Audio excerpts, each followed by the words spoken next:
Malaysia has officially received its first batch of Anka-S medium-altitude long-endurance, MALE, drones from Turkey, marking a significant leap in the Royal Malaysian Air Force's surveillance capabilities. The three unarmed drones, developed by Turkish Aerospace Industries, TAI, landed at Labuan Air Base under MYR $423.8 million, around $89.4 million USD, deal signed during the Langkawi International Maritime and Aerospace Exhibition, Lima, in May 2023. The Anka-S variant, which is equipped with satellite communications for long-range operations beyond line of sight, will serve as a critical tool in safeguarding Malaysia's maritime boundaries, particularly in the contested waters of the South China Sea.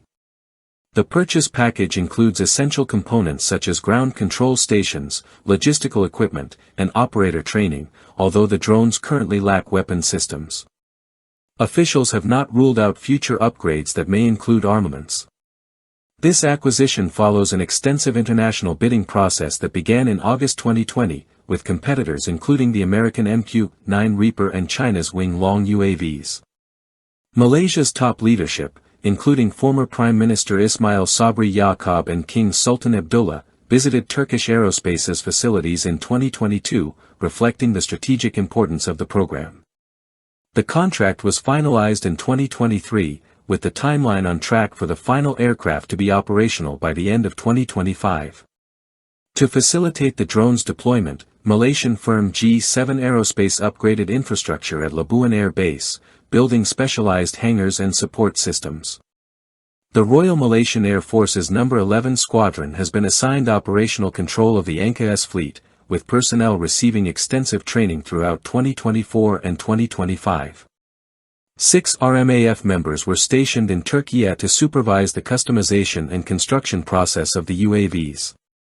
The Anka-S, first deployed by Turkey in 2017, is the most advanced version of the Anka series. Originating in 2004 as part of Turkey's indigenous drone initiative, the Anka family includes several versions tailored for different missions. The Anka-S uses a satellite link for extended-range operations and integrates a mix of Turkish-developed subsystems from Aselsan, Havelsan, and others. Powered by a domestically produced TEI PD-170 engine, the drone can stay airborne for over 24 hours and fly up to 30,000 feet, making it ideal for persistent surveillance missions. With a wingspan of 17.5 meters and a takeoff weight nearing 1,700 kilograms, the Anka-S is built from composite materials and features a robust avionics suite. Its payload options include electro-optical and infrared sensors, laser targeting systems, synthetic aperture radar, ground-moving target indicators, and secure satellite communications. While Malaysia has not purchased weapons for the drones, they are compatible with Turkish guided munitions such as MAML, MAMC, and UMTAS, which have been used in real-world conflicts by Turkish forces. The drones will be used to monitor maritime traffic and respond to unauthorized intrusions in Malaysia's exclusive economic zone. The Labuan base gives Malaysia a vantage point to monitor both the South China Sea and the Sulu Sea, supporting national security efforts along maritime corridors shared with the Philippines. A second UAV base in Sabah is under consideration depending on future defense allocations and procurement strategies outlined in Malaysia's 13th National Development Plan, 2026 to 2030, which includes provisions for 6 additional drones. This deal also places Malaysia among a growing list of countries that have purchased the Anka series.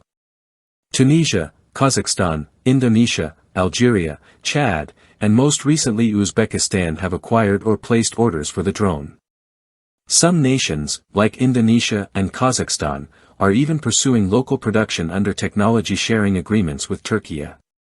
The platform has seen combat deployment by Turkish forces in Syria, Iraq, and Libya and continues to serve multiple Turkish security agencies, including the Gendarmerie and Intelligence Directorate. Notably, the Anka-S has faced losses in the field, including shootdowns in Syria and Libya. Despite these setbacks, the drone remains operational in several theaters, proving its reliability and versatility in diverse combat environments. In October 2024, RMAF Chief General Tan Sri Muhammadiskar Khan Goriman Khan led a delegation to Turkey, visiting TAI headquarters and other key defense partners such as Roketsan and Aselsan. The visit coincided with a tragic PKK-linked attack on TAI facilities, but the Malaysian team continued with scheduled defense meetings, including attendance at the Sahay Expo in Istanbul. During the expo, discussions expanded on broader military-industrial collaboration between the two nations, including joint training initiatives and possible future co-development projects. Malaysia's embrace of the Anka-S marks the first Southeast Asian operational use of the platform and symbolizes deepening defense ties between Kuala Lumpur and Ankara. It also signals Malaysia's intent to modernize its aerial surveillance capabilities amid rising geopolitical tensions in the region.